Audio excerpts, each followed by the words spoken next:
All right, so we're going to dive into something that I think is really fascinating. Yeah. It's this whole intersection of sports and language. Right. And the responsibilities that come with having a really big platform. Absolutely. You probably saw the headlines. Yeah. NBA star LaMelo Ball Mm-hmm.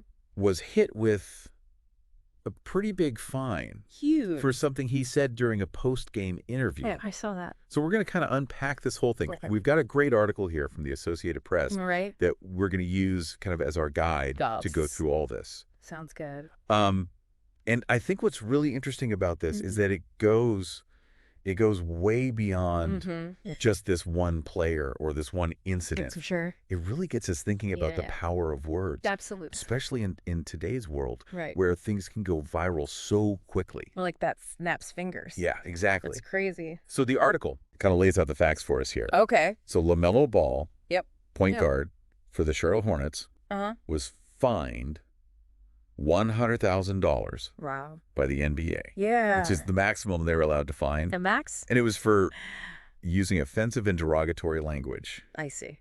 And this all happened during a live interview Oh, wow. on FanDuel Sports Network, Okay. right after the Hornets won a big game against the Bucks. Oh, so they were pumped. Yeah. And that's an important part of this whole thing. Yeah, for sure. You know, Ball had just come off this amazing game, like he was on fire.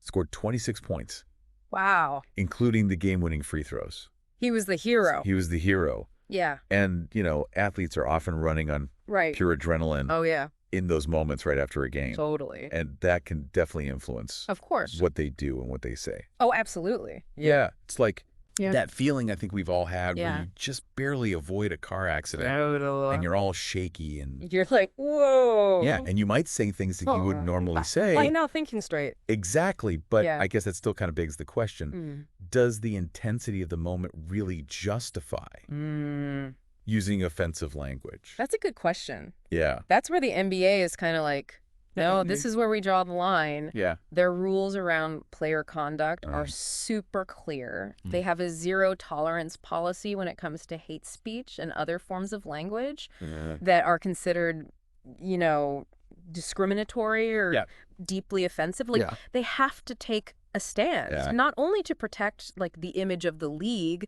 but also to, you know, set an example for their fans, especially the young ones. That's a really good point because players, whether they like it or not, they become role models. Yeah, for sure. And that's especially true for someone like Ball. Yeah. Who's so young and already like a rising star. A huge star. Yeah. So what happens now? Well, I mean, this isn't just a slap on the wrist, right? No, this is a big deal. Yeah.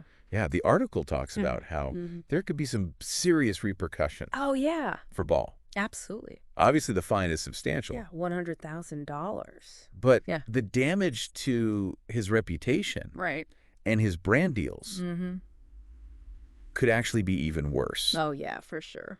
Companies are becoming more and more sensitive to these situations. Totally. And they might not want to be associated with someone who's used offensive language. Yeah. Regardless of the circumstances. Absolutely. I think that's a good point. It's interesting, though, because there's this whole debate about intent versus impact. Right. I mean, was Ball intentionally trying to be hateful, or was it just a careless mistake that got amplified because of the heat of the moment? That's the question. Yeah. It's hard to know. Yeah. It's really hard to know what was going on in his head. Exactly. But I think what matters is the impact that his words had on others. Yeah. You know, someone watching that interview might have felt hurt or offended Yeah. or even unsafe Absolutely. because of what he said. Yeah. And that's a really crucial point. Yeah, you don't know who's watching. It reminds us that words have consequences. Absolutely. And we all need to be really mindful of that. Yeah. So this whole thing makes me wonder. Yeah. What do you think the long-term impact of this is going to be? Not just for Ball, but for the whole NBA? That's a really good question. Yeah. Well, the NBA has faced similar situations before. Right. And they've used those situations as opportunities to kind of like double down on their commitment to inclusivity and respectful language. So they might, you know, step up their efforts to educate players about, you know, responsible speech. Or they might even look at revising their code of conduct to make the consequences crystal clear. Yeah. So what do you make of all this? It's a tough one. Yeah. Do you think the NBA's response was appropriate? Yeah. How do you think athletes should be held accountable for their words, especially in such a public setting? The big question. It's a really complex situation. Yeah. There are no easy answers. Right. But it definitely shines a light on, Yeah. how language is evolving and the impact that it has. Maybe this whole thing will get people talking more about the words we use and how they affect other people and the responsibility we all have to, create a more inclusive and respectful world, both on and off the court. Absolutely. Great points. It's food for thought. It really is. Yeah. A lot to think about.